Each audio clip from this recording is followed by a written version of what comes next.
What up, what up, what up? What's going on, everybody? I'm so happy to see all of y'all here. Episode 8. I think it's episode 8. Yeah, episode 8 of Sippin with Serpents. Come on. Having a great night tonight. I'll throw them on here in a little bit, but I know y'all wanted to see my eyes.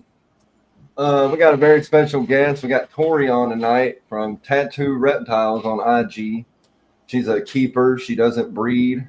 So it'd be cool to get her opinion on certain things. And she does all kind of cool stuff, from venomous to lizards to birds, and a cool little surprise guest mammal that we're going to get to a little bit later, which I'm very excited about. But I just want to throw out that I'm drinking a juicy little thing tonight, okay?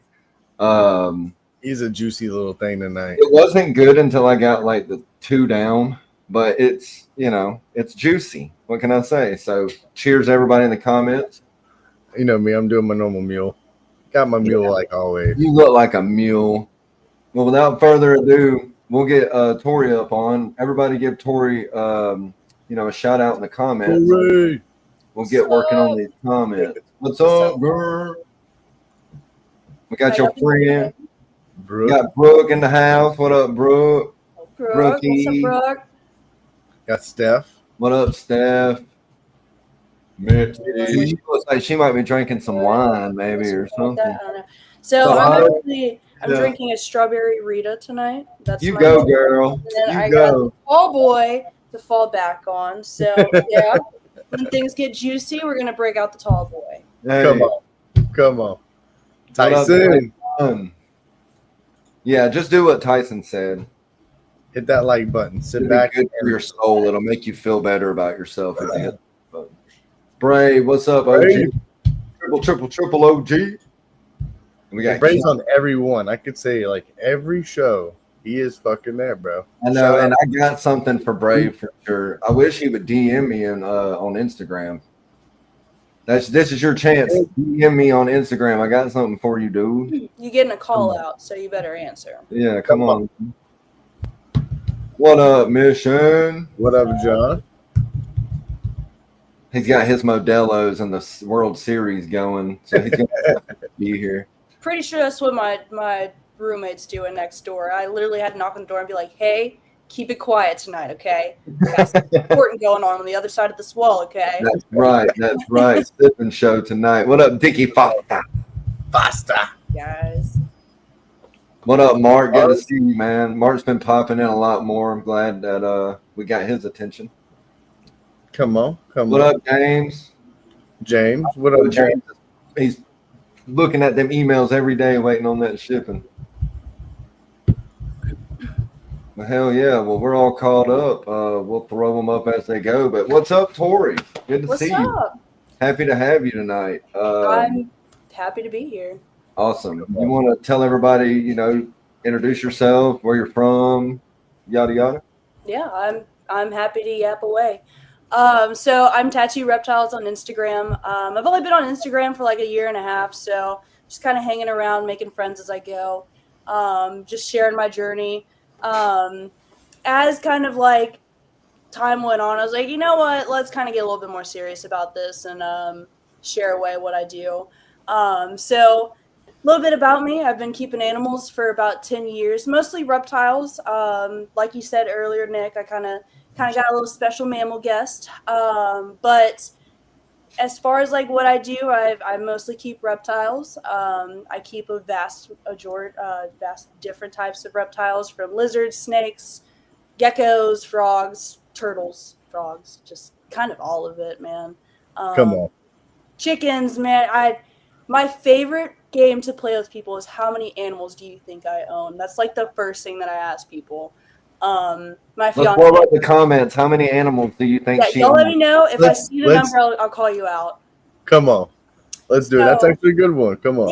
Yeah. Kids eat it up, man. Kids love to play this game. They either give you like 1,120,000. They give you this absolute number, and you're like 100 trillion. Whoa. Okay, hold on. Or you get like the you got like 12, like 15. And I'm like, I wish it was that simple. That's not enough. So, what's Keep up? going up. That's not enough. You got to go up. Going. Oh yeah, you're gonna have to go up for sure. I'm thinking well over 100 at least.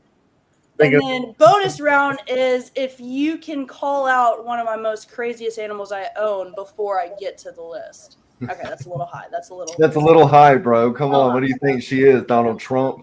I need an extra arm for that one. Yeah, I've been keeping animals for about 10 years. Like I said, I keep a vast amount of different animals. I've been a zookeeper manager for upwards about 5 years. I actually left that. I left that career about a year and a half ago, and I'm actually a Fluker Farms employee. I'm their content creator now, but I actually came from the research department. We can get a little bit into that in a few. And Fluker Farms has kind of just built me up from there. My favorite line from Fluker Farms is "You're getting close." That's close. Getting close. My favorite comment about working at Fluker Farms is I've capitalized on them so well that they pretty much pay for my animals. Like, I'm not going to say that they pay for them, but they definitely like, hey, we're trying this out. Here you go. Crickets. Ken's looking at your IG. Ken's checking out your IG right now, trying to figure it out. I know you're getting close, bro. Sippin is dope. So yeah, I've been living life. I've been on the lows, the highs, just everything in between. That's amazing. Just all kinds of stuff. And I'm not a breeder like y'all said. I'm a hobbyist. I just really enjoy animals, and yeah, I literally pay for all of this out of my pocket.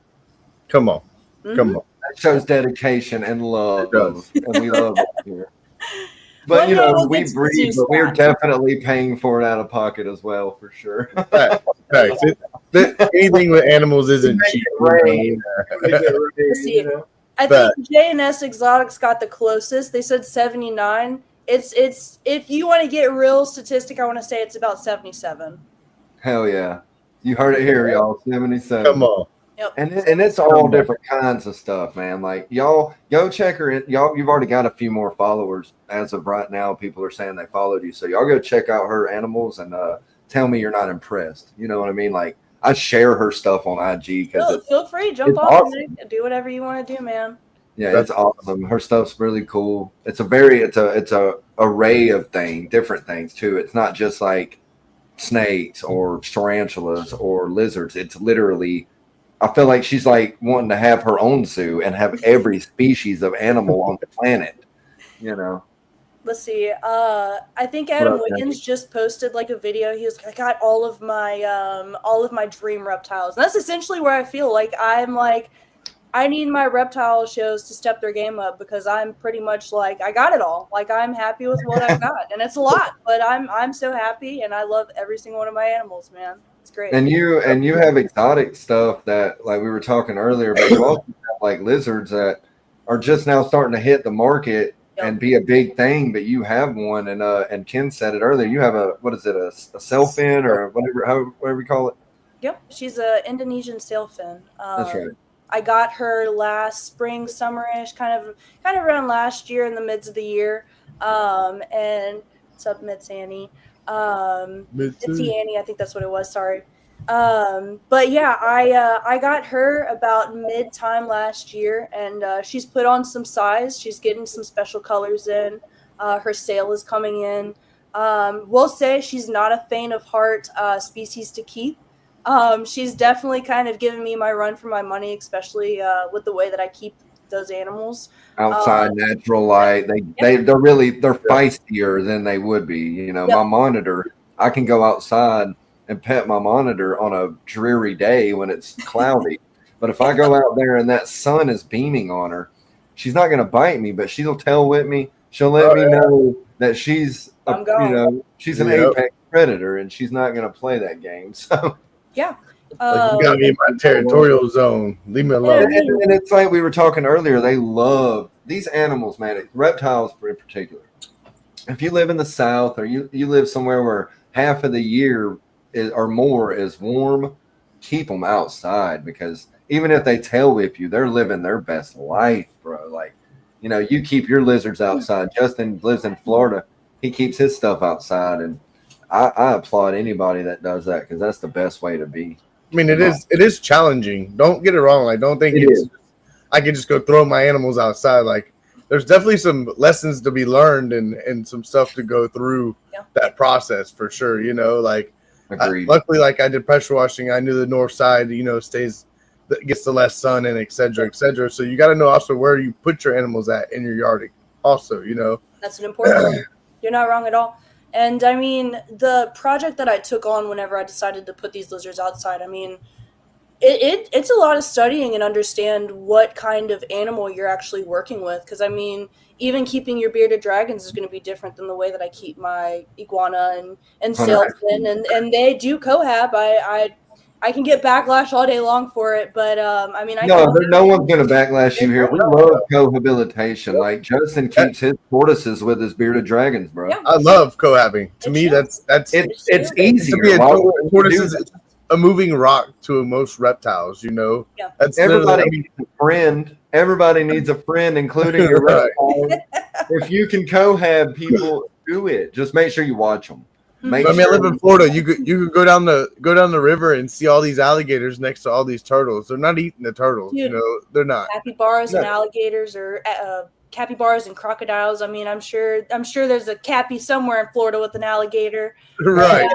Yeah, no, you're not wrong. I mean, and it's been a whirlwind of like different experiences. I mean, I had to really like learn what kind of animals I had. I really had to figure out, is this how I want them to live? And I mean, I kind of really go by, if an animal is going to respond to you in what you consider a negative way, it's probably not negative for them necessarily, but they're just showing you, hey, like, I'm not here for this. Like, that's kind of what I've learned as far as taking care of a sailfin and an iguana, and I have 2 iguanas. So that's kind of where they're already kind of, I wouldn't say aggressive, but they're very, I guess, territorial, I guess would be a good word. They like their area, but you have an actual, she has a thing on her IG, but she has an amazing freaking enclosure, dude. Like, it's a greenhouse, essentially, dude, that she's escape-proofed and all of that. And she cohabs these lizards in there. And I'm telling you, like,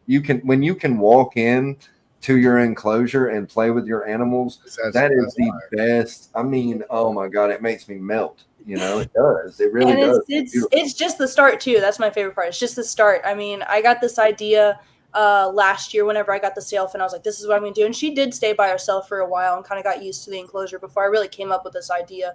And I'll give the rundown later as why I even ended up with the iguana. But I got the sailfin. I got this greenhouse put together, and I had to learn how to one, keep this animal in this enclosure. And then 2, like what it needs, how it's going to thrive. And then I also had to figure out, okay, do I really want to fully set this jungle house up, or do I want to kind of keep it a little bare so I can at least work with this animal? So like, that's a big point that I tell people is like, okay, I have a lot of room to work with, but I also have a lot of time that I need to spend with this animal, and I need to make sure that I can access it too. So, so you're saying don't overdo it with plants and obstacles to make it harder. Exactly. Agreed. Yeah. For sure. It's been awesome though, man. She's so awesome. Just watching my reptiles grow up is just. I hate to say it's kind of like the bare minimum half the time is what they want. Like you can overdo it. Like at first I overdid it with my bearded dragons because I have I have to squat in it. I can't stand in it, you know, but I can squat in it and walk in it. But I kind of did it, and you could tell like they would only spend their certain times on only like 1 or 2 branches. So over time, it's like, all right, they only want the bare minimum in here anyways. Yeah. And then when you take the bare minimum out, they love the leisureness of, all right, I could really got all this, you know, or whatever. But you're definitely right. That's I like how she pointed out and like highlighted how it makes it easier for the keeper as well, not just the animal, you know, because you can. It's like having anything. Like if you have an eyelash viper, you don't want to have a bunch of obstacles for you to have to maintenance the enclosure, for you to have to make sure it's not sick. I mean, then the list goes on. And she hit that right on the head, Justin. I agree with you about what she said about not overdoing it. The animal doesn't really like it, like you said, Justin. Most of them don't. It really don't. Like said, it's easier for you to work with that animal. And that's like I tell people, like they'll buy a ball python from me and then they put it in an aquarium, which I'm not against that, people. I do not care what you keep your animal in as long as it's healthy and happy and the right conditions. So that being said, look at freaking Tyson, you're an idiot. But yeah, that being said, they'll put like fake plants in there, right? Like ivies and long stringy plants. Yeah. And from my experience, I've had animals, ball pythons in particular, and my kinks or my leucistic rat snake, it would wrap that up with the prey and start to ingest it. And it's not a natural. If it was natural, like a real plant, I wouldn't care. It's going to degrade in its body. If it can if it can get bone, it can do a vine, right? Yep. But it's fake. And I've literally had to hold a snake while it's got a rat in its mouth and a vine halfway and pull it out. And that's not an experience you want. No, it's not. And you can really mess up an animal like that. I mean, being a zookeeper, specifically like a reptile department zookeeper for the longest, that's where I kind of really came from. I mean, not that I've had that experience, but I mean, I've had to coach people through that experience before, and I've heard horror stories. I've heard terrible things come about it. I mean, things happen. New people come about, and they don't know what they're getting into, or they don't have the connections that I might have versus that person. So, taking on that job is a lot. I've definitely had to help people with that conversation. And I mean, sometimes it's just easier on both the animal and the person that's especially learning about the animal to just keep it bare. It's okay. You can go spoil that animal within the next 6 months and it's going to be okay. And everybody, Tori's an awesome, very knowledgeable person. So if y'all ever had a question about any kind of like, insects or anything really, sorry about my dogs. Probably help. Well, you're an animal lover and you have dogs. People, all these animals, man. I've got them all, literally. And also, I wanted to point out, I mean, Brave Adventures. Good job and kudos to you. Fun fact is, I actually have never touched college. I've never gone to school. I've done all of this just by simply putting my heart into it and giving it my everything. Now, we can talk about that topic in a few. Not that I think it's the best thing in the world, but I have gotten my way without any college too.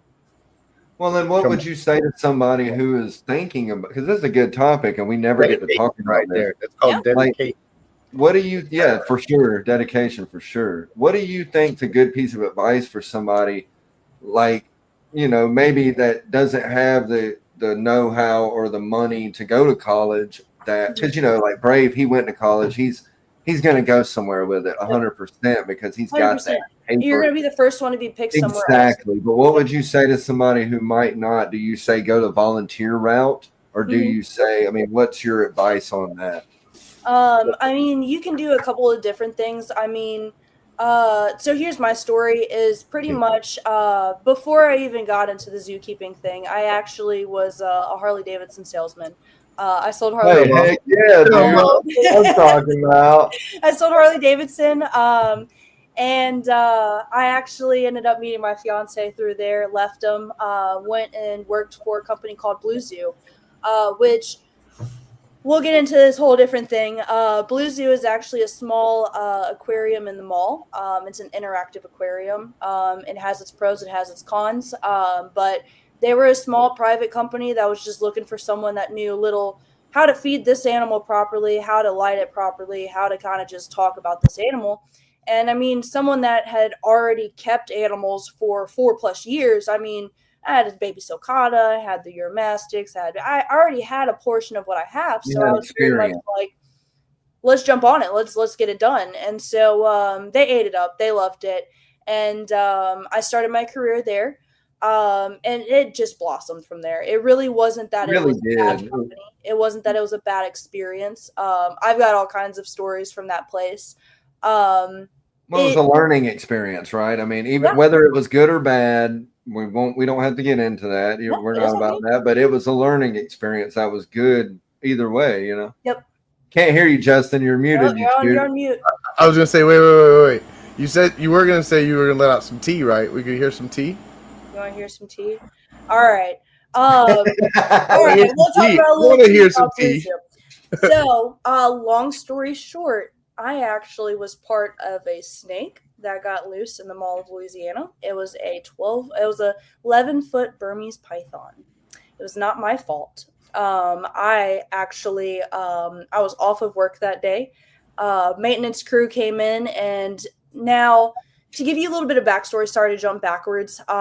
This is Blue Zoo. I actually got to build Blue Zoo with them. I was the first employee that they had at the Baton Rouge location. So I got to set up her enclosure, and it was pretty solid. And then the maintenance crew came in, and they kind of went over everything to make sure it was all good.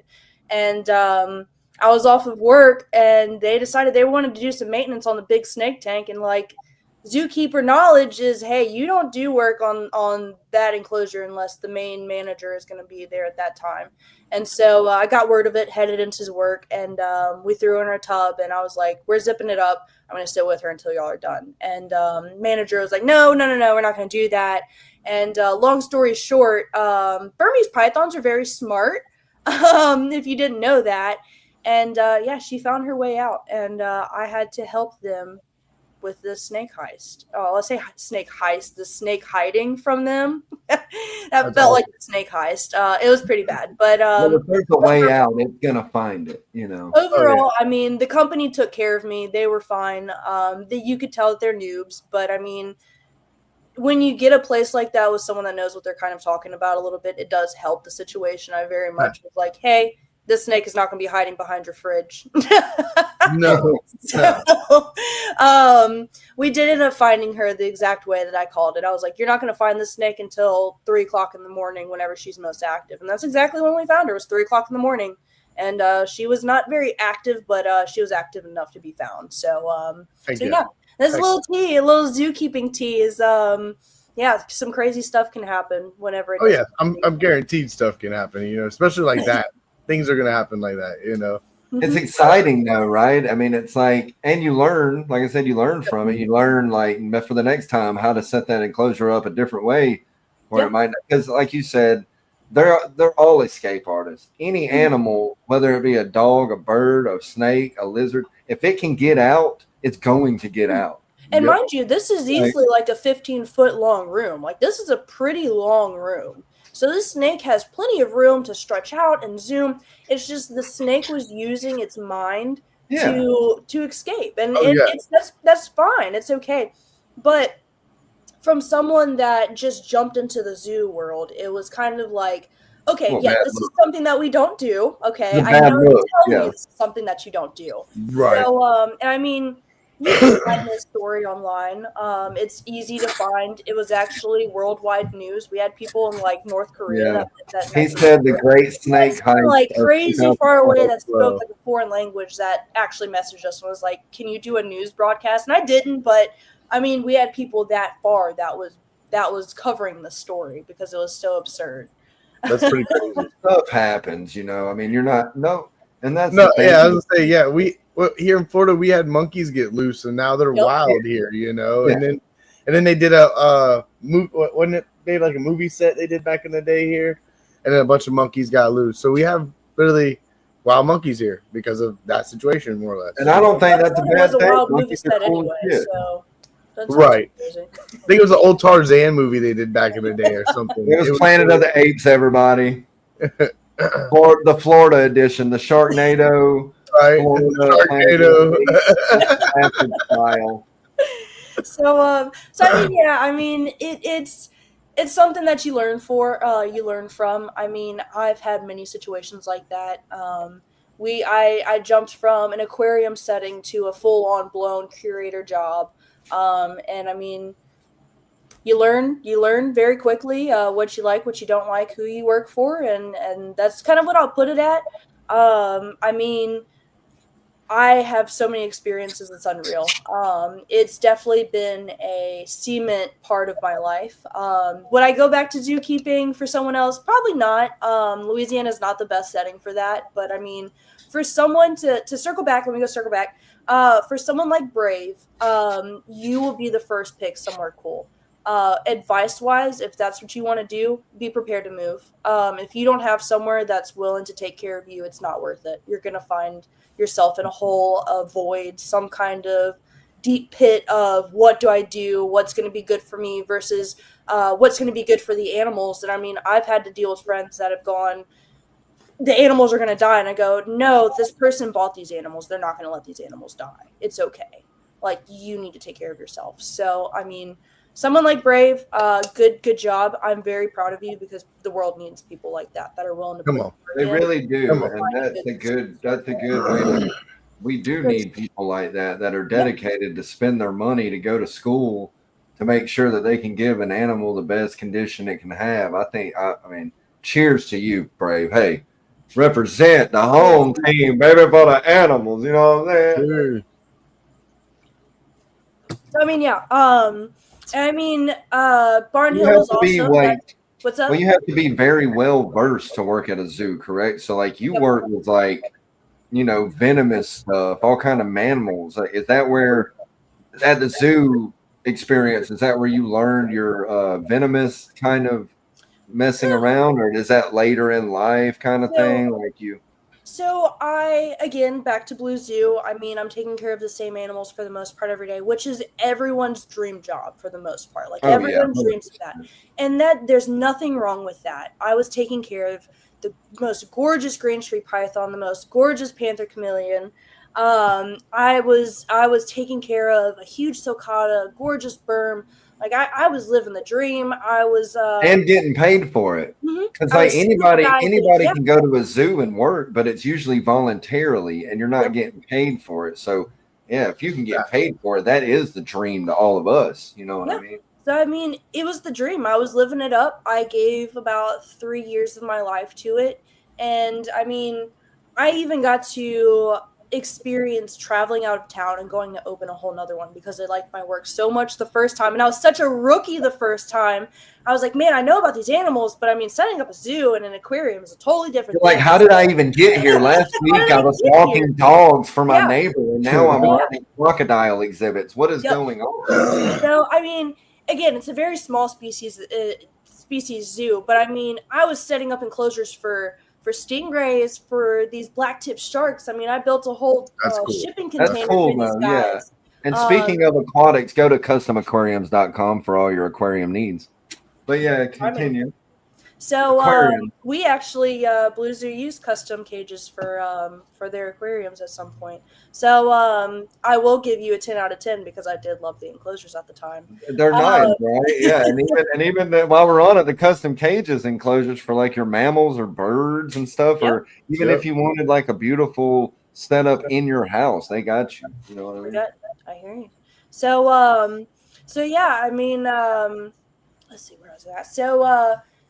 Yeah, I mean, I was a total rookie at the time, and like I was like, how did I even get here? But I mean, I looked back on my work, and over 3 years, I mean, you could really see it mature, and I was doing things that like I was like, wow, I 4 years ago, I mean, I never would have dreamed that I would be here. I was just keeping little things at the time, but it made such a difference, and I mean, getting to that position, I mean, I was a dog groomer.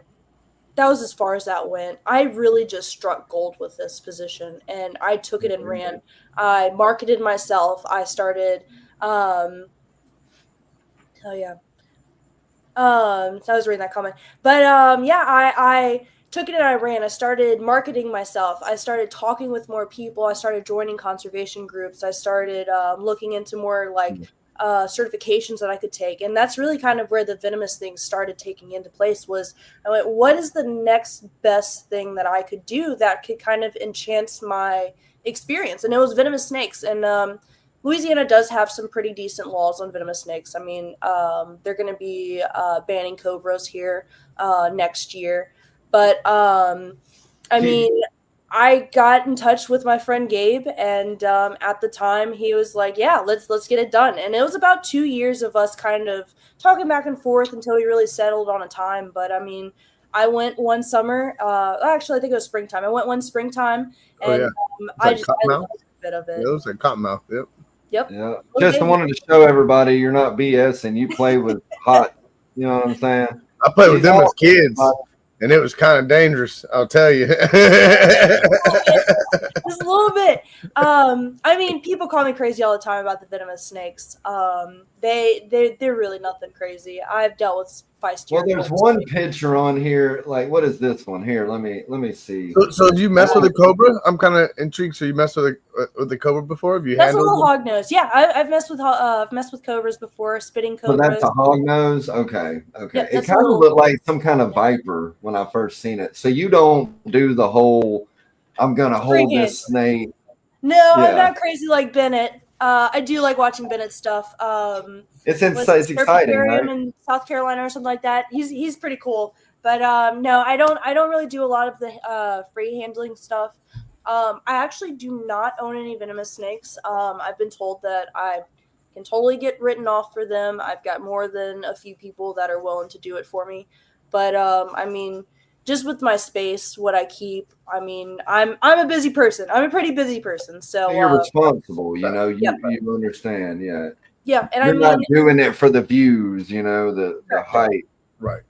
And on top of it, I mean, keeping all these animals, you have to keep in mind, you have to have someone that knows what they're doing to be able to babysit those animals whenever you're a person like me that is always gone. So not only am I always gone, but I also keep all these animals. So yeah, you travel a lot. I feel like, and that's what took me so long to get her on, guys. I did get her on. We're happy to have her, but it took a minute. Like, she had to work it in her schedule because she travels and does shows, and she's like a, what do you call it, a globetrotter, bro. She's all over the U.S. like, you know, boom, boom, boom, like traveling. Yep, you're not wrong. Cool. The beginning of this month, it was the first week of June. I left on a Sunday, caught a flight, flew down to Miami, hung out with Camp Kennan for a day, and then caught a plane on Tuesday, flew back home, and then got in a car and drove back to Florida the next day, and came back home that Saturday. She's had some cool adventures, y'all. I'm telling you, you got to follow her. Like, she's not hanging out with just anybody. You know what I mean? She's hanging out with some big hitters, and she's got a lot of knowledge. And I think that you having the jobs that you've had has contributed to that a lot. Yeah. So, I mean, what is the piece of advice that somebody you've respected in the animal hobby has given you, just, I guess, like a motto that you stick to that helps you get through the tough days of cleaning tortoise poop, you know? I mean, not that really anyone has given me a motto. It's really been a lot of just self-motivation. I mean, I've definitely hit the bottom of the barrel where I go, kind of tired. This is a lot. Same thing every day. Nothing crazy has happened. But I mean, my biggest advice I can give somebody is mix it up. Find something new. Give yourself 30 seconds of courage. That's been a big one. Whether it's you're at a reptile show and you want to go talk to a breeder, find yourself 30 seconds of courage to go talk to that breeder or that influencer or whatever. I mean, I've talked to some pretty big influencers before, and I still kind of have my stutter moments with the ones I'm like, oh, I've never met Take 5, take 6, take 7.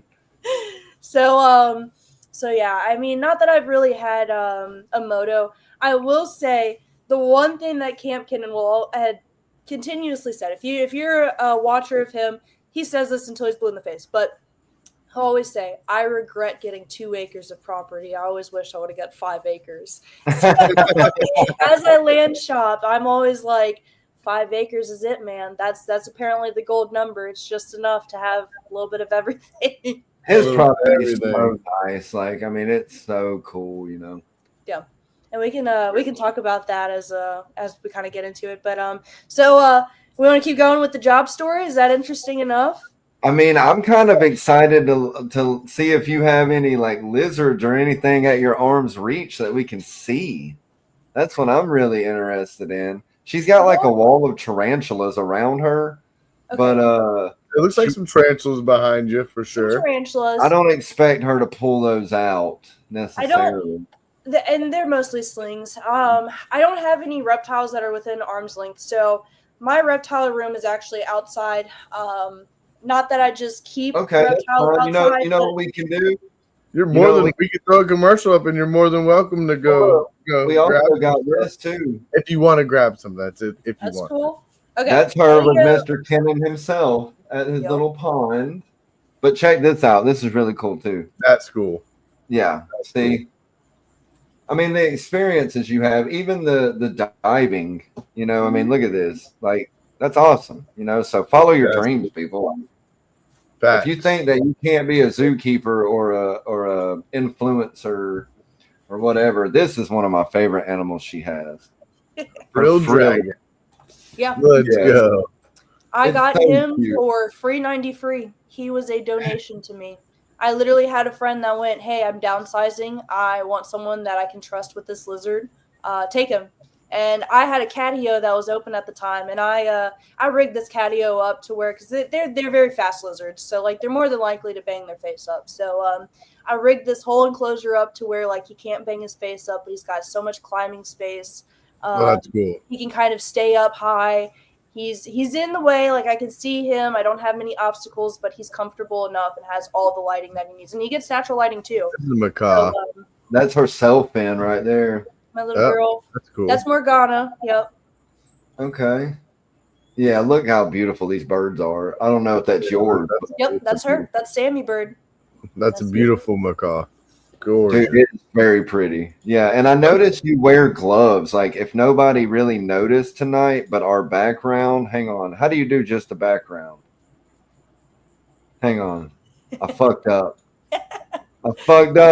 Right, Chuchi. You have to take it off the panel to do just the background. It'll be all right, but the background, she's got her gloves on. Why do you wear your gloves where you're frilly? Is it because it's going to bite you? Is it kind of a more aggressive lizard, or you just like the gloves? It's just a defensive animal. I mean, they climb wood. They scale things all the time. So I mean, not that they're the most sharp clawed animal, but I mean, if I can help it, I mean, why not? Oh yeah, my monitors, you know, she's very friendly, but if you hold her, it's like an iguana. You're gonna get scratched up, you know. Yep, it's coming. It's just a matter of when it's gonna happen. I mean, I've had my iguana literally send a claw through like my cuticle of my finger before. So if you ain't bleeding, you ain't doing it right.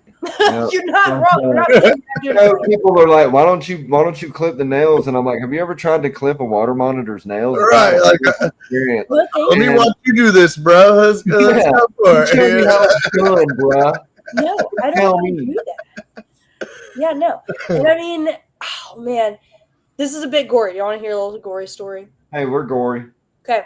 So I figured it would fit the audience just a little bit. So again, I'm a bird person. Fun fact is I used to not be a snake person, and I used to always tell everyone I'm not going to be a bird person. Now you're both. Now I'm both. Okay. And now I'm really both. So I got this bird. I got this green winged macaw, Sammy Bird, the one that you just showed. I got her about 3 years ago from a dive bar. This dude owned a bar. He had this bird. He had chickens and cats that literally like stayed in this dive bar. And I went and rescued her because the family. There's nothing better than a glass of beer with a feather and some cat hair in it. So that doesn't. I don't think the health code people loved him. I hate to say it though, but most birds are like a drunk man's best friend. That's why I want one, so I can just hear a cockatoo. If you're a loud drunk person, anybody out there, if you're a loud drunk person, get you a cockatoo. Get you a bird. Yep. Get you a bird. It's a death metal bird. Especially a cockatoo, you know, because they'll be yelling with you all night, shaking their head. You're gonna party as long as you party. Exactly, they will. But birds are very loud, right? Like that's the whole reason why I haven't got a macaw is because I like living here and I don't want my neighbors. Because it would be outside, obviously. I live in the South. They would definitely hear it. Yep. Yeah. You know, like shut the fuck up. You know. That's another reason why I'm not in the room is because literally she would hear my voice and would try. Birds are smart. They're so damn smart until they're dumb. She would actually hear my voice, how loud I'm talking, and would try to match my voice, if not make it louder. Yep. So she'd be screaming the whole time. See, I like that though. You're never lonely. You're not. You're really not. Even when you're lonely, you're not because that bird. No. You know. You're really not. So back to the story. But I rescue this bird. We do great for a year and a half. I start working at Barn Hill Preserve with all these birds and mammals and reptiles and this and that. And I got bit by a macaw. It wasn't bad. I purposely did it. She was trying to fly away, and I purposely shoved my thumb in her mouth, and she spit it out and flew away anyway. Which is just proof that birds will choose when they want to bite you. But very soon after that, it was within a month, I was bringing my bird to the vet because they get their beaks and their nails trimmed too, especially if you're kind of limited on space and you really need to kind of make up for helping them grind that beak down. So I brought her to the vet. We're getting her beak and her nails done. I'm holding the bird. I'm confidently holding her because I'm like, I got this. And the vet goes, have you ever been bit by a bird? And I go, no, not really. I mean, kind of like a warning shot. And not that he did anything. I'm telling you, within 30 seconds of me saying that, my finger slipped just enough because you hold them underneath the jaw like this. Yep. My finger slipped just enough for her to tuck her chin, grab my finger. Oh, shit. And I don't know if you can see that, but there's a line on my finger because she grabbed onto my pointer finger and she peeled it like a grape. You're holding her in the lock position for getting her nails trimmed and shit, weren't you? Yeah. And she just twists, grabs, and I've just got this bird in by my finger. My gray, I'll have to shove a towel right in his beak and he'll chew a hole in the towel the whole damn time. Yep. He'll chew and I'll put a knot in there, and I'm like, bro, you just chew and he'll grind it back and forth, grind. Dude, that was my finger. That was my finger. And I the thing with birds is, you already know. The thing with birds, for you guys that don't know, is you can't rip them off your finger. You have to let them chew. You're not getting that bird off your finger. And that's the one thing that I will tell people is, if you're going to get a bird, you better be prepared for that bite because it's coming. It's not a matter of if, it's a matter of when. When they mean it, it'll light your world up. I always ask, how do you get your bird from stop biting? And I'm like, these right here. You have to literally take it. You're going to, and I got my African gray at 30 years old. Yep. I got my... He's in his place. I got my yellow nape Amazon, and then the pet store owner that got him, because he came from a Lakota tribe in South Dakota, that got him was like, hey, he called me. He's like, look, this is African gray. I know you got a lot of experience. I kind of don't want it just to go to anybody. Come check him out, And I went over there and checked him out, and immediately, I had him on my finger, and what's his name was like, I couldn't even get him on my hand. He's like, he'll let me pet him sometimes, and immediately I had him on my finger. I was already working with him. Of course, I got him home. He wanted to play alpha with me, so I had to play the breaking and going back and forth, which it sucks. That is a shitty situation to deal with, But once you get the breaking point, it's now he wants to be at my butt 24/7. If I go in the shower, he has to go in the shower with me. He's screaming and going nuts. Exactly, But they're great. They're great animals. But with the macaws, they do scare me because when I was a kid, I watched. There was a guy, my mom's friend, that had a macaw, and he told his son, look, son, don't ever go up there and mess with that bird. And literally one day his son came over to my house and was missing a finger. And the bird, he messed with that bird. And my mom talked to the dad, he's like, did you get mad at the bird? Are you getting rid of the bird? He's like, fuck no, I'm not getting rid of that bird. He's like, I told my son time and time again, don't go mess with that bird. You could lose your finger. And he's like, and that bird, he's like, even though that bird wasn't doing it meanfully, he was playing a little rough. But he's like, I told him time and time, and literally like that kid's finger was gone. Cut it off. Yeah. Gone. And that's what I tell people all the time about my bite is, I'm like, I really got lucky. I can. Tori, I can tell you how it felt having my skin peeled back and how I took it. But instantly, as soon as she latched on, I told the vet, I said, hey, I'm dropping to the ground as soon as she lets go. Don't you call an ambulance. I'm going to be fine. Don't call an ambulance. Make sure I have something to drink. And, he came back. I passed out. I jumped back up. He's like, you good? And I'm like, yeah, you got that drink? And he gives me the drink, gives me some ibuprofen. And he's like, here's some medication. He's like, this is exactly what they'd give you. It's pet grade, but it's exactly what they would give you. Yep, exactly. They're not going to stitch it up, clean it, keep it open. And I'm like, all right, cool. And God, I couldn't imagine. God. Dude, my bird's laughing in the corner. She's having the most malicious if you've ever heard a bird laugh, it's scary. Mine goes because it's an old man that he was with for years. Yep. So it's like an old grumpy laugh, like, and you're like, bro, what? Justin's birds are cool, man. And then he'll bite you. When he bites you, he'll look at you and he'll be like, no bite. And I'm like, yeah, no bite, asshole. And you're like, asshole, yeah, asshole.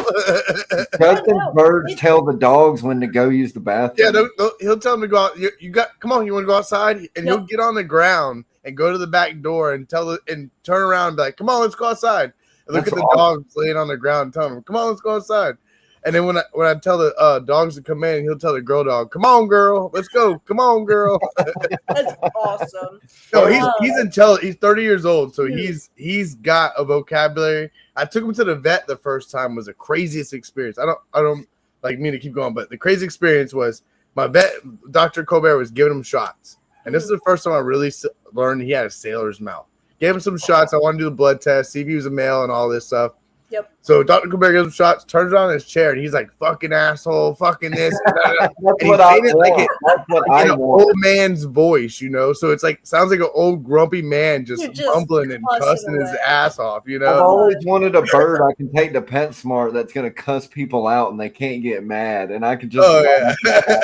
The vet loves him. Every time I take him there, I'll put it, as soon as he gets in the weight room, he's cussing. And they're like, oh, there he is. There's Lakota. He came from the Lakota tribe. He came from like, you said a Native American tribe. Yeah, he came from in South Dakota. He came from the Lakota tribe. So his name is Lakota.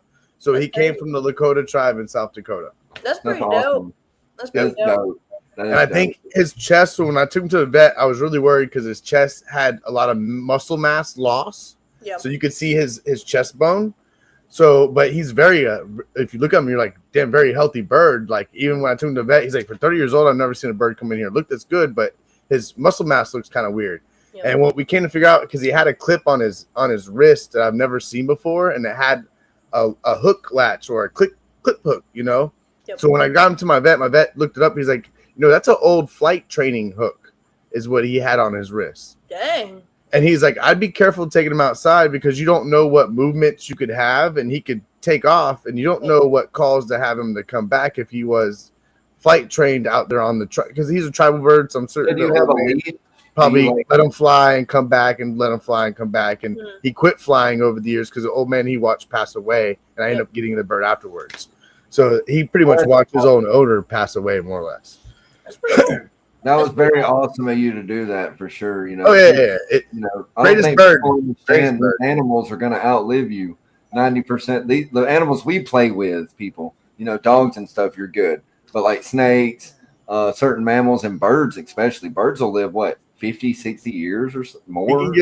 He's 30. I would say you would know too, Tori. Like 60 to 90.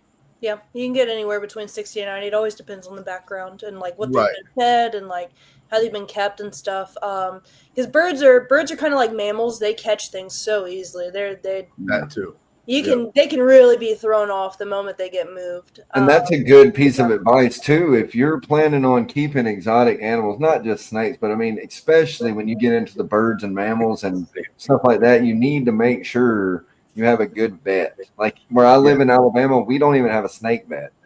I have to wait for a snake vet to come from Georgia. He does a practice in Alabama at the University of Auburn.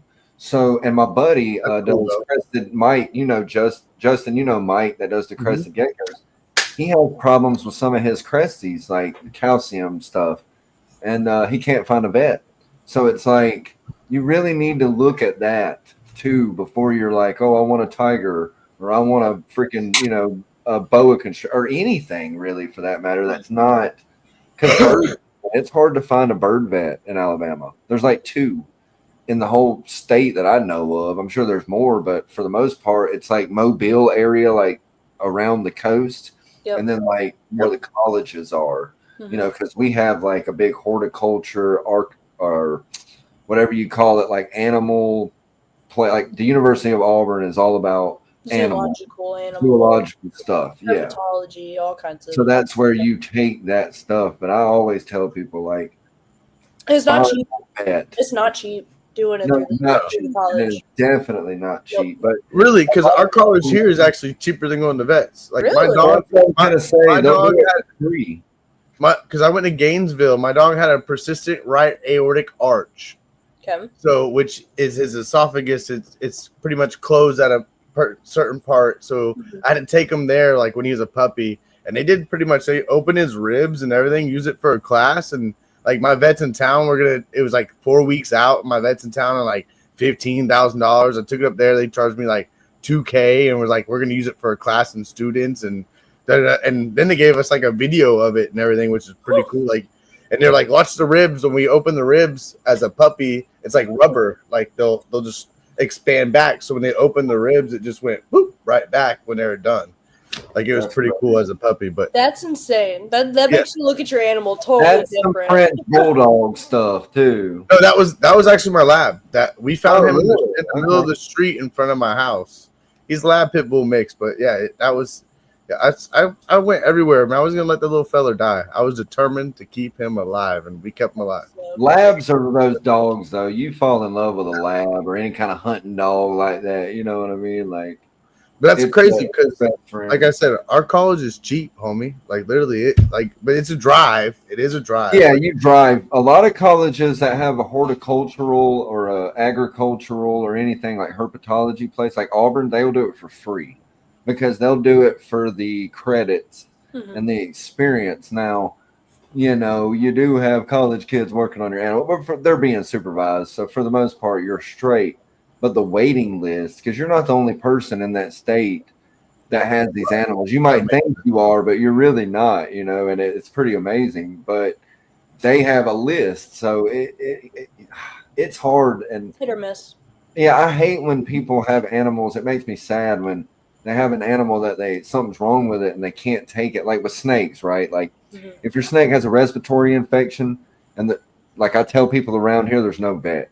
I say if you have an incubator, put it in the incubator for a little bit. Cut your incubator down to like maybe 88, 87, and put it in your incubator for a little bit. And get it warm and let it get that, because it's basically like a sickness, right? Like you get the sniffles, kind of. It's kind of different, but it's kind of the same. But either way, that warmness will fix it. But like if you got people, you know, if you get worms keeping your animals outside, there's stuff you can buy. But it is so good to have a vet, man, because, you know, if you have a let's say your lizard and your dog attacks your lizard, what are you going to do, bro? Yeah. And it happens. Your bird can bite the shit out of your iguana because you have both of them free roaming in your house, which is not bad. But it happens, and you need to have that plan in place for sure. Because I mean, if you're not medically inclined, you're not even gonna know where to start at. I mean, and animal science is so different than human science. I mean, their blood reacts different. They take different dosages. They're all from different areas, so I mean, they're used to different things. I mean, I've got an amazing vet. I love our vet. I don't have to go to the state university, thank God, because I mean, like you're saying, it's damn near free, but I mean, the joke around here at Baton Rouge is, hey, you got a sick animal, get ready to pay $800 out of pocket just to bring them to LSU. But I mean, LSU is amazing. I mean, they're great people, but I mean, it's you're gonna pay a lot of money just to walk in the door as an emergency. So I mean, it's important. Well, they get you for that emergency shit too, though. It's that the emergency shit, they get you for that. You know, that's reasonable. I see $800. Of course, they're gonna. Well, what are you gonna do? What are you gonna do? You know, right? What are you gonna do? So, I mean, I will say, I do get to work with Dr. Mark Mitchell, which is a world-class herpetologist. He has been a sponsored person by Fluker Farms for 30 years. He actually got his veterinarian licensing through Fluker Farms funding. He's fantastic. I've never met a more laid back, calm talking person before that really just you can listen to him talk for days. It's good to know that the products are, you know, lab tested, vet tested, and approved. You know, that's a good thing. I love it. I like their products. I can't. Seems like they're killing it over there at Fluger. Like that seems like y'all are doing a great job. So I'm definitely interested because now I'm wanting to get some product. So, So Fluker Farms, I guess we're jumping ship, but Fluker Farms was we've been a company for 60 plus years. Papa Fluker, as we call him, he started the company as a fish bait company, selling around all the piers. Yep. And then that's even more better. See? Yep. It's badass, right? Yeah. Hell yeah, I'm a fisherman at heart. So come on. Sorry, Justin. You should look it up for real. I researched it before we had this, just so I know, a little bit about it. It's a very interesting story, dude, for sure. So we were a fish bait company, and then Papa Flukers had a son named David Fluker, and about 19, 20 years old, he took over Flukers, and he kept up the fish bait thing for a while. But after about the 1990s, when the reptile industry really boomed, he took it to the next step. He was like, "What do we need to do to keep up and keep this thing floating?" Because I mean, fishing's always around, but more money, the better. So he hit a wide variety of market by going that way, which is smart. Correct. So, and I mean, you're getting a surplus of everything. People kept all kinds of stuff back then. I mean, it's the reptile market. So you see a big boom, then you see a dip, and then you see a boom. It's been all over the place the last 20 years. But he started building on different reptile products and the main products that reptiles need to thrive. And over time, he ran into Dr. Mark Mitchell. And pretty much he showed all this interest in research and conservation. And he really took it from there. And Flukers boomed, of course, from the reptile industry. And as Mark was doing his veterinarian work, he was doing a lot of research on the products. And I mean, a lot of people don't understand is that Fluker Farms is actually used in a lot of conservation work. And that's where a lot of the research comes from. And it's all scientifically literature. So you can literally Google it and come across all kinds of work that he's done. I mean, one of my favorite things I've learned about Flukers, because let's be honest, Flukers has had a name that you either love it or you don't. It's really been a hit or miss market for people. And a lot of what I've learned is that people don't read. People don't read the instructions. I was just on a Facebook post the other day, and it was like can read nowadays. That's the problem. This girl had posted a picture, and in the corner was a jar of our buffet blend.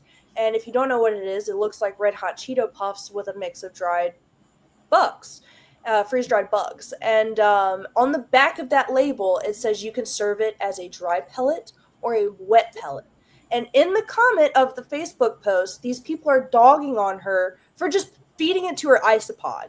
And so I'm like, let me jump in this thing real quick. And they're posting like pictures of like, you don't feed your bearded dragon dry pellets, this or that. One, bearded dragons can 100% eat a dry pellet. Two, if you read the instructions, it will say you're only supposed to feed an X amount. And then on top of it, if your bearded dragon doesn't like it, you're supposed to moisten it. You're supposed to put moisture on it. I've fed it for years, bro, and they ate the shittle out of it. I was about to say, like, wait a minute. You do like dried dandelions and dried other shit that it's gonna expand in their belly just like it does us. It's gonna naturally do its thing. And do you not think that these animals ain't naturally in the wild picking up some dried fruit off the ground and eating it if they got to? They're gonna eat the shit. So like, come on, guys. And really, my thing is you're obviously going to be feeding it. You're going to be feeding it something fresh anyway. So it's not like I mean, yes, there's probably someone out there that solely allows their bearded dragon to survive on buffet blend. But I mean, the research has been so extensive that it's shown that, hey, this is not a hurtful product. This is perfectly fine. That's what I was going to say. It's not like just some average Joe Blow saying it. It's freaking scientists, people. Get over yourself. Get over it. It's a dude that is not going to risk. It's a group of people, actually, that they're not going to risk their livelihood by having a bunch of dead bearded dragons because they ate the wrong, like they're not going to do that. So this stuff is tried and tested before it even is even acceptable to even be thought of to be sold. So I think people just need to pump the brakes on that, Yep. I mean, I've been buying that product, Fluker's product for years because it has the moist stuff. It has the, you can get like a can of stuff. And I've always had lizards that eat insects. Oh, wow. Protein. So it's helped me. pretty crazy thing. Thanks, Tyson. He is in the military. Thanks for letting us Tyson, know. Shout out Yeah. Tyson for you and everything you do for this country, homie. And that is pretty crazy. I would definitely be catching that up for sure. Cheers to you and your men on the ship. Yeah. Catch up with the podcast later. We'll be here.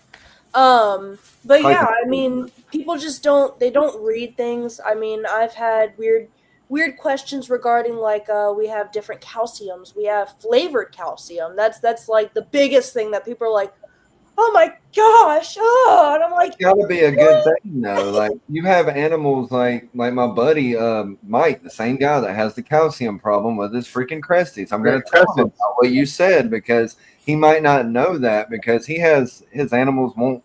Most lizards like geckos, you can put a calcium bowl, and they'll eat that as they need, like just straight eat powdered calcium, And leopard geckos are notorious for it, but like they'll do that. And his will not touch it. But I bet you if it was flavored like banana or guavara or however you say it, they would be all for it. Just slap it. See, this is the thing about the cresteds is like the Pangea is like I've been talking to a lot of actual breeders with it right now. And the Pangea is like we're finding out is maybe change the recipe or something because all of a sudden everybody's having calcium problems with their geckos out of nowhere. Which and luckily I caught it off of 2 babies. I had 2 babies pass away, so I kind of caught it right off of rep. I kind of caught it by looking at all my other ones. Yep. So we started doing crickets with the calcium powder, and everybody made a turnaround and stuff. But I have, and it's crazy because we were like, "What's going on? Is it this or that?" We moved into a new building, maybe because I painted the walls. But I was like, I let it air out. Like I can't be it, But just so many things go through your head, But once we found, which Nick, I think you saw that chat, like somebody else in the chat was like, "Hey, is anybody having a problem with Pangea? We have a calcium problem." And I was it was Mike. It was Mike, the guy I'm talking about. Yeah.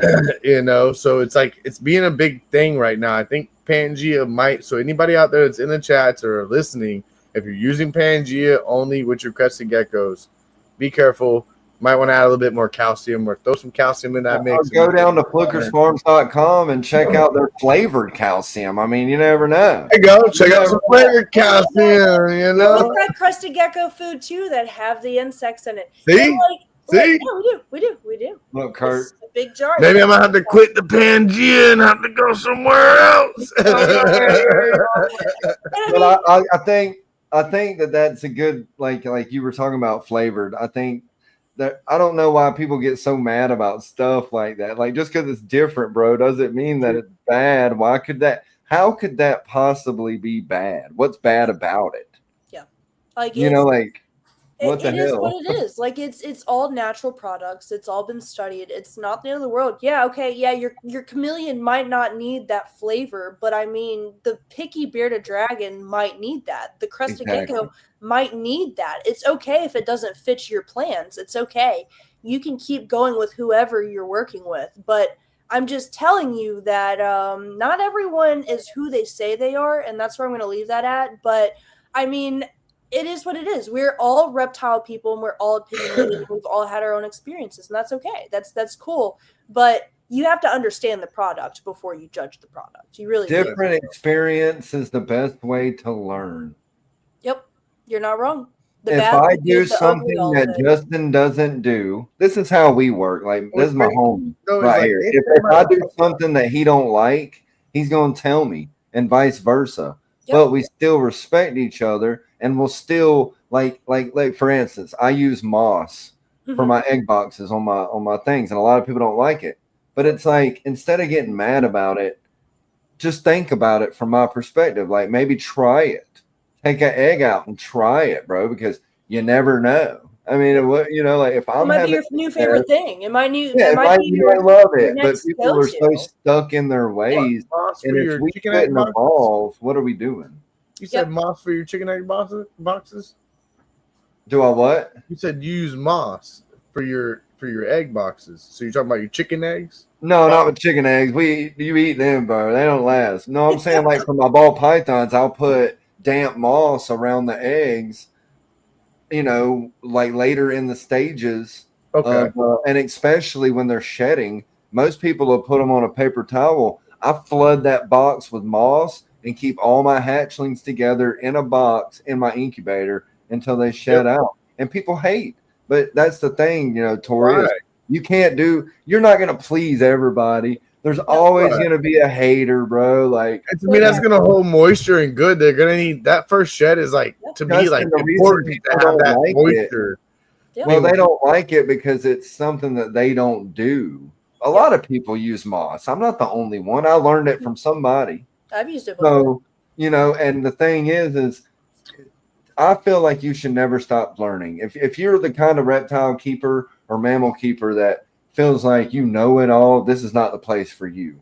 I'm not the guy to talk to. Tend to forget that old school guys were breeding these fucking eggs in igloo ice coolers that you can go get for fucking $2. Shout out to Mark, that rat bastard. Like people tend to forget shit like this, like they think everything's just perfectly incubated out, and shit. And it's like, no. This is what we have the luxury of doing now. Do you understand? Like, there's waveforms. There's 1,000 ways of tackling the stock market. There's 1,000 ways of hatching a ball python. Shit in a shoebox in a closet. If you know literally what you're doing, literally it is, Well, speaking of shoot boxes, on that note, we'll go ahead and run this ad, and then I want to show everybody that mammal you got becking at your feet. Yes, I want to see it.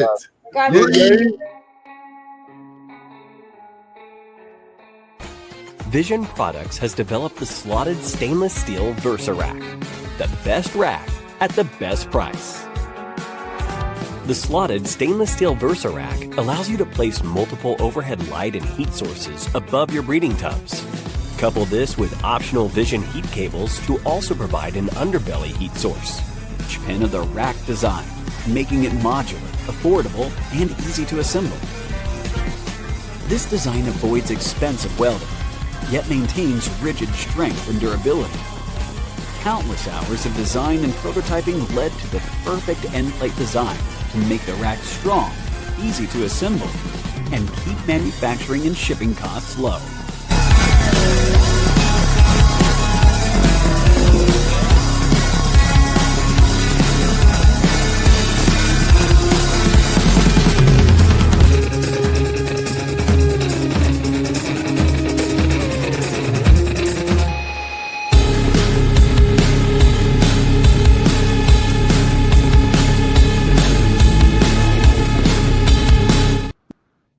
In case you didn't read, go to www.visionproducts.us for all of your reptile and rodent rack needs. All right, so what's this mammal we got? I think these people ain't really ready for it. I'm going to go ahead and blow you up on solo so you can give them a look-ace. All right, y'all ready? This is pretty cute. Oh. If she'll come here. So that's a quada Monday, huh? Yeah, so this is a little Indy. Indy is about a 5-week-old coatimundi. She's looking for her bottle right now. So she's definitely all over the place. But she's my first mammal technically in the group. I've got some little dorm mice, but they're nothing compared to having this thing. Because she's definitely all over the place. Where are those native? I can't remember. Where is their native land? So this is the South American coatimundi. You've got about 5 to 6 different species of them. You got black nose, you got a white nose. You've got the South American, which is this one. They're so adorable. I want one. I know, right? And how old did you say that was? I don't know, she's peeing on me. Oh yes, we love it. Love that. So the life of a zoo, the life of owning a zoo, people. Do they have like hands like raccoons too? Do they have like little raccoon hands? Can they pick up bowls and run off like the coons can? Kind of, sort of. She's all over the place. She's literally like, yeah, she's a raccoon. That's where I'm gonna put it. More or less what it is, right? Like, native raccoon, more or less, is what it is, right? Yeah. So in Louisiana, you can't have native animals as pets. It's a big no-no. Same here. So I mean, raccoons are hard to come by. You've got to get them at like a rehabilitation status, which takes easily 2 years to get cleared for. Really? Yeah. I've been Not actively working, but I have talked about going to do rehabilitation with raptors, so like hawks and eagles and stuff like Cool. That's Hell really yeah. cool. I was saying, like, here we have actually, like, I could name mad people you could walk around and see them walking their pet raccoon around the neighborhood. And I mean, Florida's got its own it's kind of thing, like, you know. and when you see like these pet raccoons, they're not like what you see in a wild, like skinny No. raccoons. They're fat They're and huge. huge. They're You know.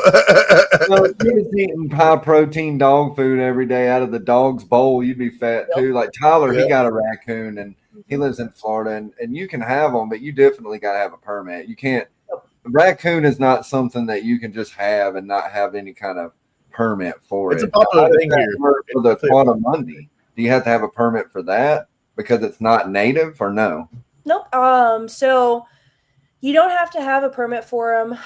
It would be best to try and get like USDA certified, but as far as like really anything, until you start breeding them, you really don't have to report anything. Yeah, like he said, So- it's its own planet for sure. Yep. So I mean, it's not that it's easy, not that it should be easy process, but I mean, all I did was have money, and I went and got her from Mississippi and came back home, and I mean, all I have to do is raise her and make sure that I'm giving her everything, because I mean, yeah. I need That's that the phone responsible thing number. to do. I need that And phone. Justin, I want one too, Jay. I ain't gonna lie. I might call Mark and get me a custom. I got you the hookup. I got you the hookup. I can Oh, tell see, you. that's what I'm saying. I need the hookup. See, I just need the hookup. We got can you. have one. Come on. Yeah. I'm No. down. Yeah. No. You Nick, you get the male, we get the female. I don't even care, dude. Just give me one. I don't care what it is. I'm not. We don't care about the It's gender of different. animals. That's here. crazy. Like it's cool. It's different. Like No, everybody they're wants to walk out adorable, with a but raccoon, I'll walk out with mine. You know, like check it out. what are the requirements? I mean, like not legally, but like what are the heat, humidity? Is it like a raccoon? I mean, keep it outside. Can it get cold? Stuff like that.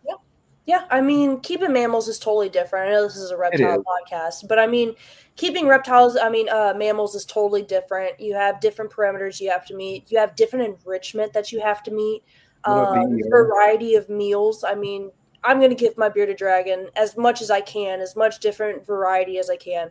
But I mean, as far as making sure that this mammal has the proper diet is important, because coatis are more than likely going to face some kind of UTI or urinary tract problem, or because they're very similar to cats and dogs. So I mean, they have their different problems. I think that's what happened to Tyler. Urinary tract, and then it ended up passing away. It was really one day it was good, it was jumping. The next day it was at the vet, urinary tract. Then the next day it was passed away. I was like, Jesus Christ, you know, like. So antibiotic for sure is a big thing, for sure. Yeah. It's definitely a little gamble, but I mean, are they expensive? I mean, is the overall cost, are they relatively? You don't mind me asking price tag. We don't need a number, but you know, you're good. I don't care. So you really shouldn't be paying more than $1,200 for a Quantum Mundi. I mean, I paid $900 for mine, and I got exactly what I wanted, which was a female, the perfect age, the perfect size, the perfect breed. I say breed, the perfect species. So I mean, yes and no. It depends on what your budget is. I mean, most of my animals are on crickets or some type of salad situation. So I mean, it's just adding another salad on top of a little bit of protein. Yeah, and they eat both, right? They eat mealworms, worms, insects, and or what is that? Omnivores. So, they eat both. I was gonna say, are they a type of the mammal that's more like the scavenger, like kind of what we call coons is a scavenger? You know, it'll eat a dead animal, it'll eat a live animal. Correct. It'll eat what it can scavenge, more or less. You know, more or less. You know. I'm in love. I'm in love with it. Like I'm literally fixing to like go through my. Nick, I'm telling you, you get the male and the female, bro. We're hooked. Pages catalog. I'm about to start looking at the sun catchers. Look at this one. The first page I turned to. That's exactly what you put them in. That's exactly what you put them in. You put them in something close to that, and you just socialize the hell out of them, and you give them all the attention that you can. And they're pretty feisty, though, right? Like especially as pups, I imagine that thing is feisty, right? Like she can be. She's at the gumming stage, so she doesn't have any teeth. I mean, I don't know if you can pull up my story, but I mean, this morning we were commenting about how she was chewing on my gauges. They are not Kurtwood. They are not nocturnal. They are actually pretty active during the daytime. That's cool. That's actually good to know. That's a good question. She's not nocturnal. She will be playful all day long. But yeah, you can see her. She's literally chewing on my ear. She's known to stick her nose in all of my holes, not like my ears, my nose, my belly button. Pause, everybody. I'm just gonna say pause to all my fucking dirty-minded folks in the comments.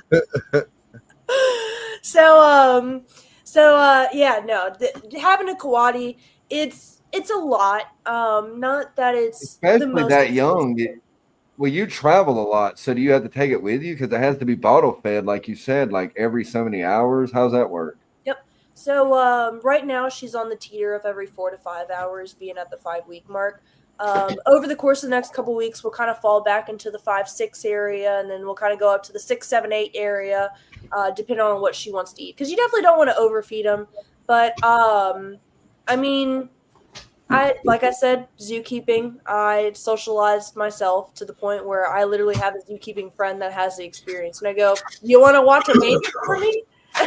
And it's usually yes, please. I miss. Yeah, and that's the thing is if you are in the situation you are in and know the people you know, you're always going to have somebody to have your back. Yeah. So like I have to beg, and that's the thing with like I have dogs, but my snakes nobody has to mess with unless I'm gone a month, which is not going to happen, But my dogs, it's hard to get people to watch them. But I'm like, I bet if I had an alligator, they'd be like, yeah, bro, yeah, totally.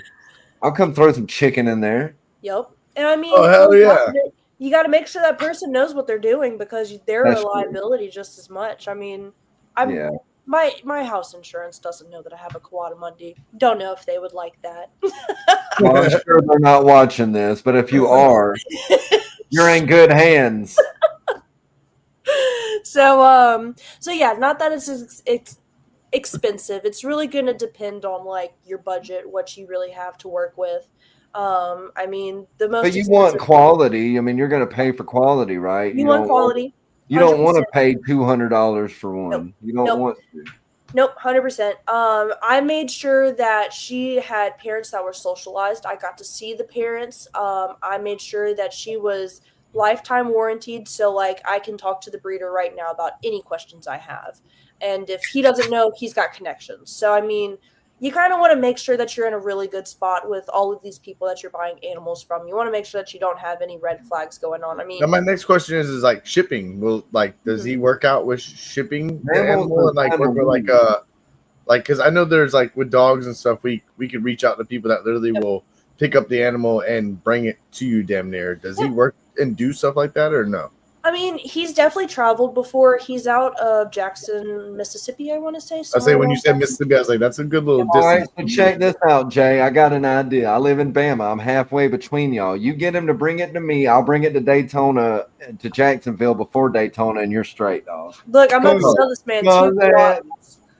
That's what I'm saying. I'm like determined right now, bro. As long as I get to play with it and feed it a bottle before I give it to you, I'm happy. Hey, look, we get a double deal here. Come on. They're adorable, right? Like I feel. Dude, that's awesome. Like at the end of the day, it's like cool. Now, another thing, you have dogs, so does it get along with your dogs? Like, explain to me some of that situation because it seems like you are keeping it inside a lot and letting it kind of roam around inside. So with your dogs and stuff, like I know like we had a hedgehog growing up with a dog, and that's like your dog's best friend is a fucking hedgehog. It's weird, but it'll roll on a ball and the dog will pick it up and won't hurt it and everything, and run around with a damn hedgehog in its mouth and then drop it and the hedgehog will roll out and come out and be like, hey, I'm here, but cash at me 5, Kurt. If you got 5 on it, I got weird, you. But it is like I always tell people this, like a hedgehog is actually a dog's best friend. They're like, what? No way. And I'm like, listen, it rolls in the ball. Anytime you introduce a baby animal to another animal like a dog, they get along for the most part. They know. They're new. Like in the mind, they know, My bearded dragon used to lay on the back of my old lab and just chill watching TV. Like really, like if I would have had an Instagram and all this shit before, blown up, like I'd been viral. They'd have been like, whoa. I'd be sitting in a fucking kingdom with a tiger at my feet. You know what I mean? Oh. Man. Free show exotic. Free Joe Exotic. Yeah. Sure. You're damn right. That's Carol the motto of the Baskin, day. you suck. Carol Baskin, you bitch. But I mean, yeah, no, they get along with. Let's put it this way: she's baby. Y'all saw how small she was. She's baby. She's not necessarily running around everywhere yet.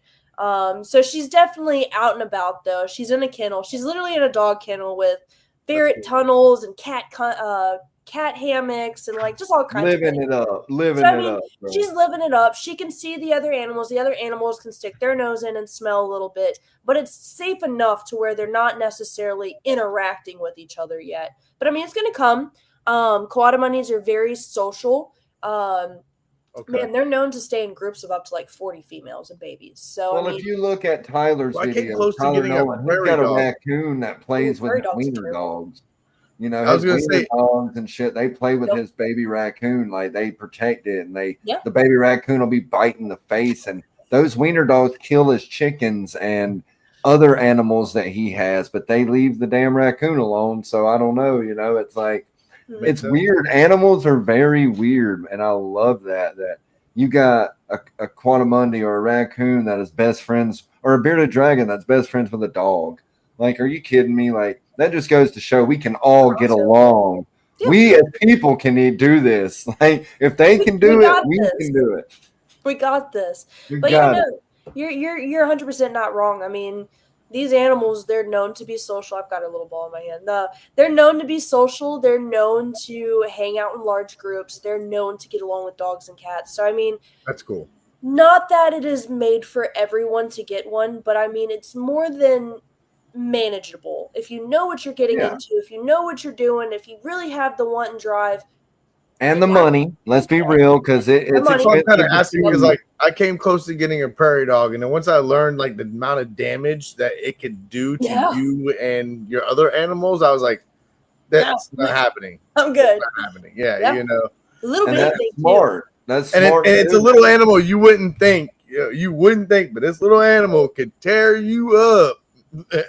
Like both of y'all are saying, do your research. I mean, don't just go grab a Coatamundi because you've seen one on our podcast and it's cute. Like, definitely research it. And like I said, get a vet because your Coatamundi is probably going to need it. And I guarantee you that if you call your local vet tomorrow or Monday and say, "Hey guys, can y'all see my pet Coatamundi?" They're not even going to know what a Coatamundi is. Yep.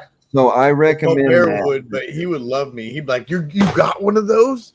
And that's how the vet is here. No. That dude in Georgia that comes to Alabama that I see, or that he actually passed away, Mike said, which he actually, it's a very sad story. They all scuba dive and shit, and he was one of the guys that it was like a big story, but he went scuba diving and never came back. They never found his body or anything. But yeah, be safe out there if you dive. But yeah, anyway, when we took that water monitor up there, dude, they were all taking pictures with it. You know, they don't see a water monitor in Alabama. So they're like, wow, this is, and you make friends that way. And vet friends are the best friends, you know? Yes, you're not wrong. The closer you can get to your vet with the exotic animals, the better. I mean, yeah. Oh, yeah, Mitzi lives in Louisiana. Y'all should link up. Hit her up, Mitzi, for sure. Come She's a cool chick. She needs all the socializing. But yeah, no, I mean, I got very close with my vet. We've become very good friends for the most part. Not that I harass her with all the questions in the world, but I mean, I can text her up and go, "Hey, if I got you a total weight of all of my animals, are you able to pull up all the ivermectin for them to be able to deworm them?"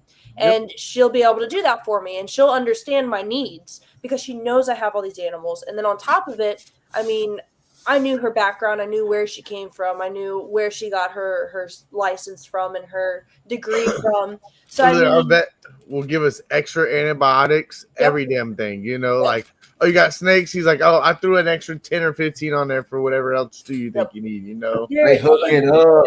You got to, you know, you got to have a good vet. You got to make it work where you can make it work, man. You got to make it affordable as best as you can. I mean, this thing is just like a cat or dog. I've got to pay for its shots. I've got to pay for the monthly preventative. Rabies and everything. You know, it's just like a dog. Yeah. Yep.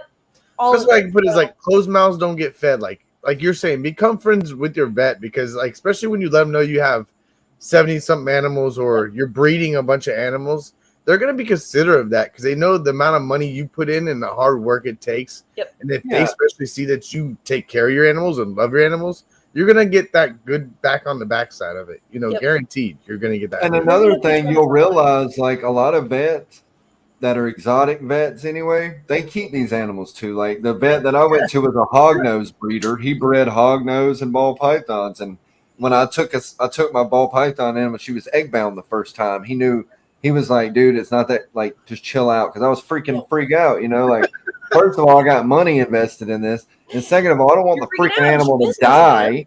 You know, like I don't want her to die from something that I did wrong. You know, that's the worst feeling in the world. So they know exactly they're on your level. So, and like Tori said, you know, you might feel like you're aggravating them, but that's their job. You know, like they like that. Like they wouldn't be in that industry. Questions are always welcome with anybody in this hobby. And I think people need to realize, don't be scared or hesitant to ask a freaking question if you don't know, you know, like, and a vet is a very good person to ask, you know. There's no dumb question in this hobby. I try to tell everybody that. Like, there's so many people I've met that are like scared to ask. They're like, well, I feel like it's a dumb question. I'm like, bro, that is not a dumb question. That's actually a very simple question that a lot of people are scared to ask. And I'm glad you're asking. You know, and you've got groups from Facebook that really warrant that type of scared of like, oh my God, I don't want to ask. Like, it's reptile keeping has been very toxic, and you really got to make sure that you know who you're talking to. I mean, like you're saying, like, don't be scared to ask. I'm not here harassing my vet, but I also know, hey, this is a person. I'm going to ask her. She's going to get back to me. We're going to make it work out. But I mean, I'm not scared to ask that question anymore because I'm investing in this animal. So what's it to me to go ahead and ask this question, then go, okay, I need to put money into this and bring it to the vet. Agreed. You know, it's, you know, you can't really call a plumber when your toilet's stuck. We literally went through this the other day.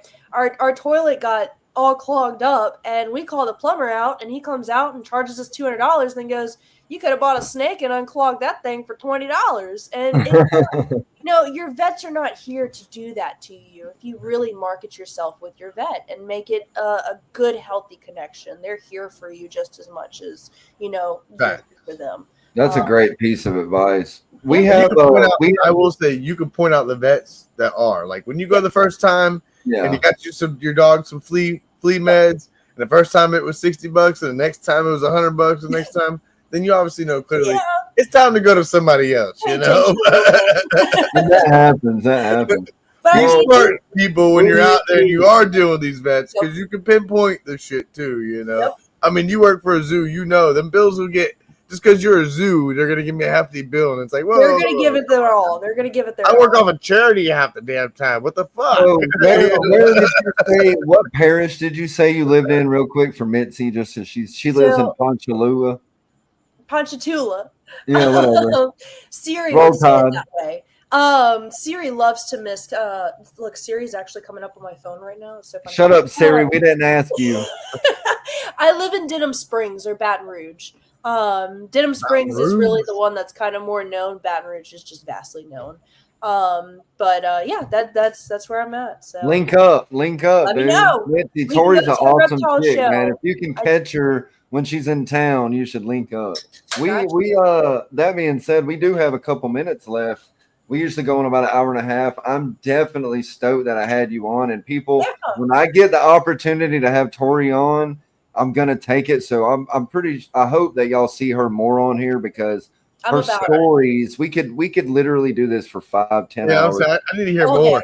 Yeah, we are gonna hear more, but you know, I don't want to take up too much of people's time. I actually got a hot date tonight for the first time in a while. I'm cooking some steaks. You know what I'm saying? Gonna get a little smush action, little Jersey Shore action on. But if you got anything you want to let the people know, like where you might be at the next couple months or the next, you know, I know you travel a lot and do shows, so plug all that, plug everything. You know what I mean?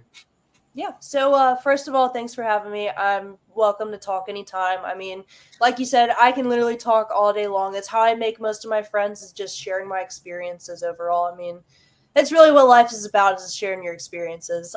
So I mean, overall, I mean, I can talk all day. But That's why we're gonna have her back, even if she's sitting in a back. hotel. She might be in a hotel with the hotel Wi-Fi, but we might. We're not might. We are gonna have her back. She'll be back. you And I got want to set up my call of yours too. So we're gonna get some bird Yeah. time. I'm gonna pull out my African Grey, you can pull out your macaw. We're gonna check it out. You know we're what gonna I'm make this saying? work. See if they'll talk to each other. See if they'll That leave won't the happen. podcast. But mine definitely ain't gonna do that. What the fuck? So just for you guys to know, I am, like I said, the Fluker content creator. So most of those posts on our Instagram and Facebook and whatnot. We just blew up the YouTube again, but just for you guys' knowledge, that is me for the most part. I'm doing all the silly things. I'm putting my creativity behind it. We just kind of started with it, but with that job comes traveling and seeing influencers. I've worked with Adam Wickens, like I said earlier, Camp Kinnon. I've talked to people like Caitlin and Tiptoe in California. But with that job, not only comes with talking to influencers, but it also means traveling. So with the reptile knowledge that I have, I get the opportunity to travel to the local herp shows.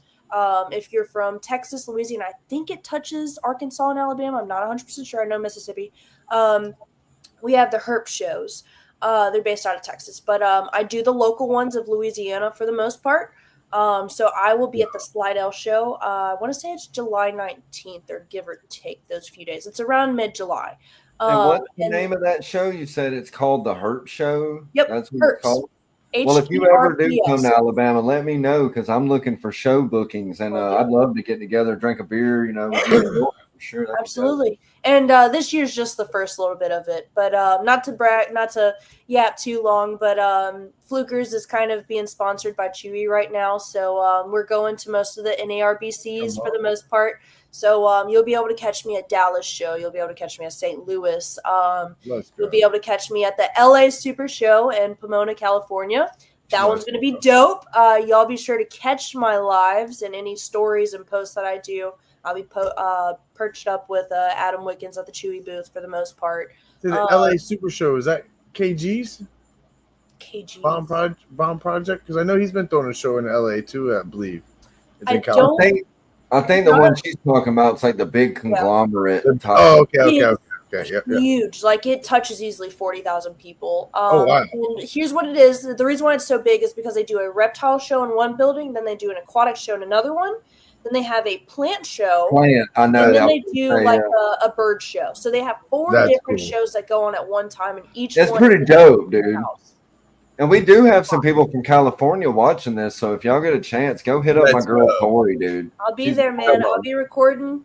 Come say hey. I'll shout you out in the vlog.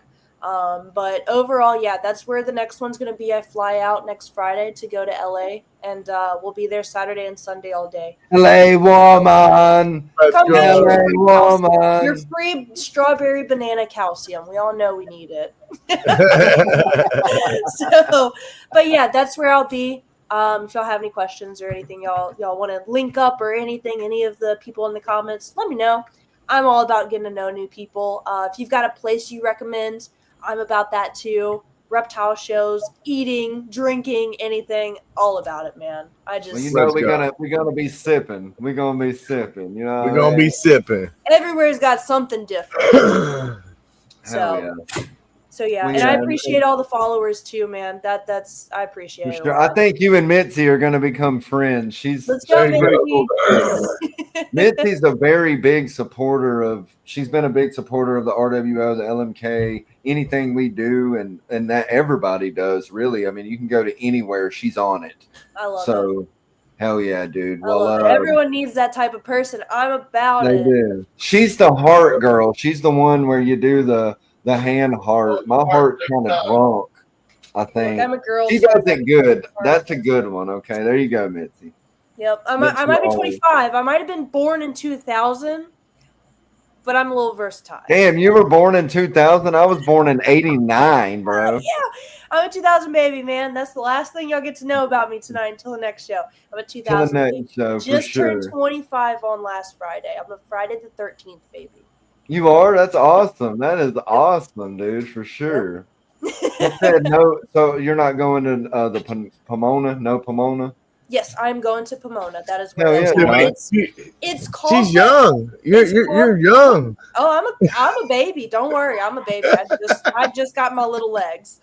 Yeah, no, we're gonna be in Pomona, California. It is called the LA Super Show just because they vastly call it LA. But it is the Pomona Show. So yeah. Okay, hell yeah. So if y'all were wondering, she just cleared that up for y'all. That was awesome. Good question, Josh. Yeah, and like I said, I've been so happy to have you here. I think that you are to be only 25. I thought you were older than that. I'm not being mean when I say that, but your knowledge, you're killing it. You're killing it. You've lived a lifetime. Started animals young, so keep pursuing your dreams. Yeah, and you've had a lifetime of experience at only 25. I feel like if I could do the things that you did, I could die happy. And I envy this made me think I should give up. Yeah, no, don't give up. No.